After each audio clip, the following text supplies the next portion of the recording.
এবারে চলে যাচ্ছি আমরা চট্টগ্রামে। সেখানে নবমীর পূজা ও সন্ধ্যা আরতির মধ্য দিয়ে মণ্ডপগুলোতে শুরু হয় বিদায় সুর। আজ বিজয়া দশমীতে প্রতিমা বিসর্জনের মাধ্যমে সনাতন ধর্মাবলম্বীদের সবচেয়ে বড় ধর্মীয় আয়োজনের সমাপ্তি ঘটবে।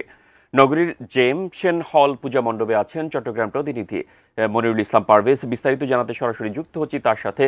পারভেজ, বিজয়া দশমীর সর্বশেষ খবরাখবর আমাদের জানাবেন।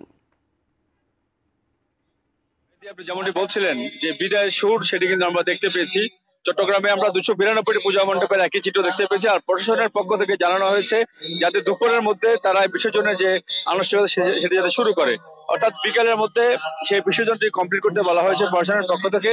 আর চট্টগ্রামে এই মহানগরী ছাড়া 1614টি পূজা মণ্ডপ উপজেলা এবং যে উপজেলাগুলো রয়েছে সেখানে হচ্ছে।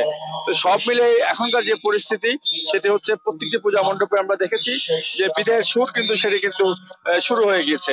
তো সব মিলে যেটা বলছি যে চট্টগ্রামের এখন যে পরিবেশ রয়েছে সেটি হচ্ছে যে প্রত্যেকটি পূজা মণ্ডপে যে মা দেবী দুর্গাকে ওনারা বিদায় দিচ্ছেন। অনেক যারা ভক্তরা এসছেন তারা শেষবারের মতো তার আশীর্বাদ কামনা করছেন। সব মিলে পূজা মণ্ডপগুলোতে আসলে কারো মন ভালো নেই এবং এটাকে ঘিরে অনেক জায়গায় আমরা দেখেছি সেখানে সিঁদুর খেলা হয়।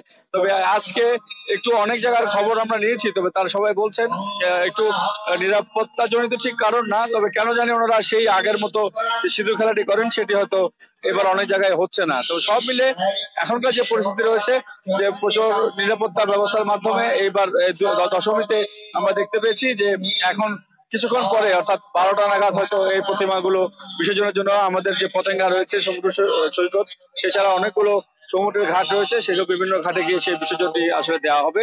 সে ধরনের একটা নির্দেশনার কথাই আমাদেরকে পূজা মণ্ডপ থেকে জানানো হয়েছে। আর সব মিলে আমার কাছে যে পূজা মণ্ডপ থেকে জেমসাল থেকে এতটুকুই রয়েছে।